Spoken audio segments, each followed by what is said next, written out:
Hi guys, thanks for joining me. Today we're going to be answering a question that seems to get asked a lot, and that is how to develop dexterity in your fret hand. Now, I encourage you to come up with your own exercises based on your own individual unique needs, but I can almost guarantee you 99% of you are going to say your third and fourth finger are the problem, right? They don't have enough strength or dexterity. So with that goal in mind, let's develop some exercises to help you overcome this problem. So the first exercise is a bit of a no-brainer. Now, I'm sure that everybody's seen these little chromatic exercises. And those are great. I know as a kid, I went through every single finger combination there was and tried to get all of them up to a decent speed. So you can do that if you want. Mix your fingers up, find a unique combination that seems difficult and work on those. But I wanted to just work on finger 3 and 4. If those are the problem, just attack those. So you can just do this.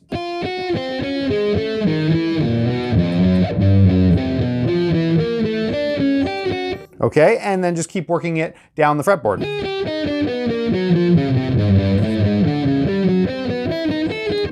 Now, alternate picking is fine, but your fret hand is going to get much more of a workout if you practice everything legato. That's how I developed a lot of technique, is just doing everything legato. My scale, patterns, everything. Just practice slow and try to get everything crystal clear. Nice snaps.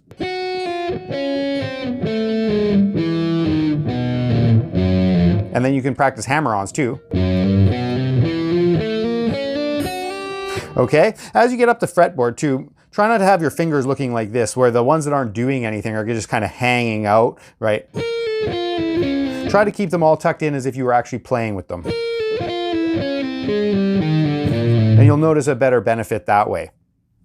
And now another thing that you can do to really get those muscles working and strengthen them up is practice trills. And see how long you can keep it going. And I used to time myself to just, start off with 30 seconds, see if you can go for a minute and slowly bump yourself up until you're just going for 5 minutes. And by the time 5 minutes comes around, everything will be burning, but you'll notice a big improvement in your technique if you do that.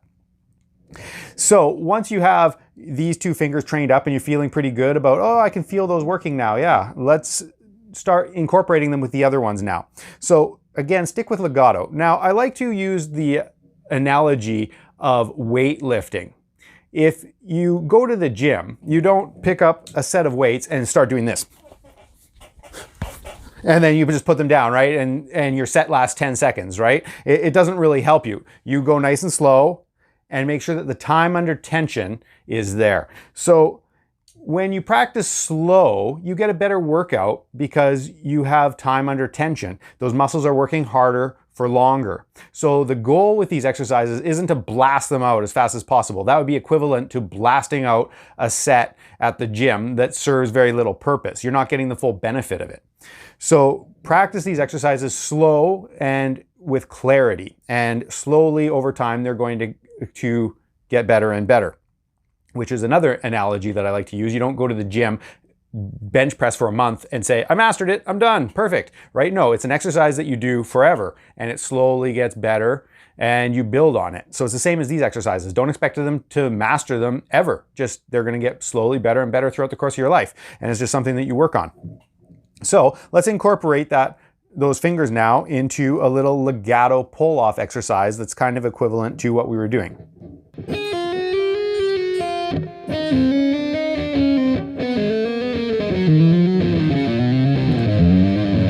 Okay, so we're going to go finger 4, pull off to 1, and then 2, 3, 4, 3, 2, 1. It's a nice little easy pattern to remember. And you can just stay on one string if you don't feel like moving just yet. And it's 16th notes, 1 E and a 2 E and a. So you can practice all this stuff to a metronome. Now, it's always a good idea to reverse every pattern that you're learning. So if we did this, it's a good idea to reverse that.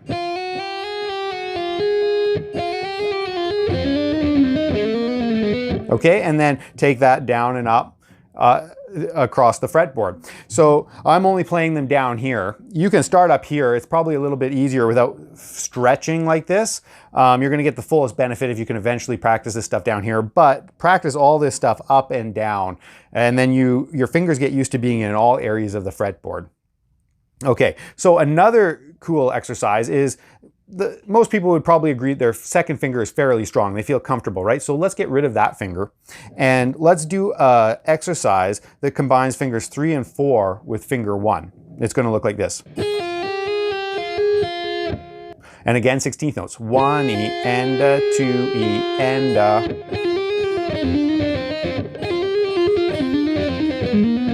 Like that. Okay, and again, it's a good idea to reverse that one. So we can go like this. 1 E and a, 2 E and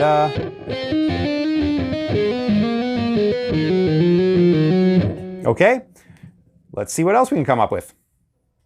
Okay, another fret hand problem that I wanted to address was that of finger rolls. Especially at the beginning stages, this is a big problem for a lot of people. So let's just specifically attack finger rolls.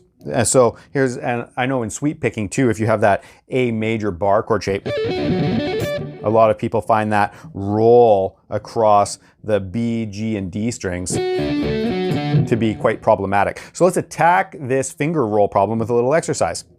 We can roll across the top 4 strings with finger 1, and then roll back with finger 2. Okay, it's a good idea to practice all these exercises with and without distortion. So when you practice it clean, you can really hear everything you're doing and make sure that you're getting the notes ringing and there's no mess. And then practicing with distortion, make sure that the notes are clean too. The distortion really shows where there's ticks and scrapes happening. So, and you can reverse that. Okay, and then you can practice that on the next string sets as well, strings 5, 4, 3, and 2.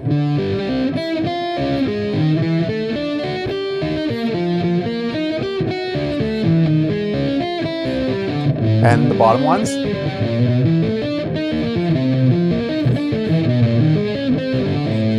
And if you get that clean and confident, then you're not going to have much trouble when it comes time to just that bar chord sweep pick shape, or little finger rolls that are in solos too, right? Those when you have to go something like that, that's not going to be any trouble whatsoever anymore. Okay, I knocked my distortion off for this last exercise, and this is a dexterity and a strength builder all in one. And I got this one out of an excellent book by John Wheatley called Jazz Swing Guitar. That's a great book. If you haven't been exposed to it yet, definitely pick it up if you're into that style of playing.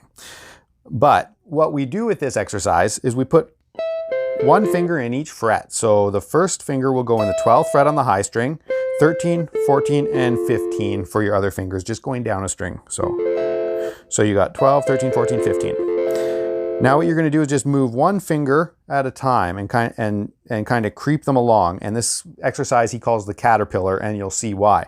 So we put the first finger down to the 11th fret, then the second finger down to the 12th fret, then the third finger down to the 13th fret, and finally the pinky down to the 14th fret, so they're all one fret apart again. And we just keep taking that down the fretboard.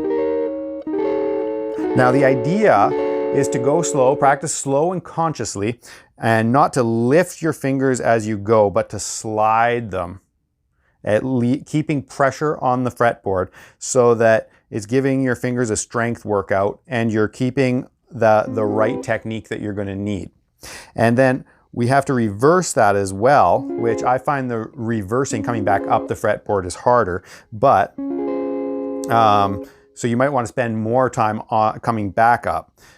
So you can start anywhere on the fretboard, and then you just raise your pinky up one so that there's a gap between your pinky and the other fingers. And then you raise your third finger, and then you raise your second finger, and then you raise your first finger so they're all one fret apart again.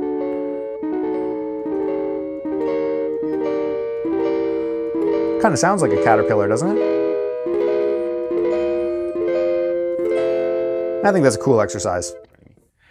So guys, there's a bunch of exercises for you to develop your fret hand dexterity. Have fun with them, take your time. Like I said, it's a life journey. If you have any other technique questions or problems, drop them in the comments and I'll definitely discuss them in a future video. Till next time, have fun.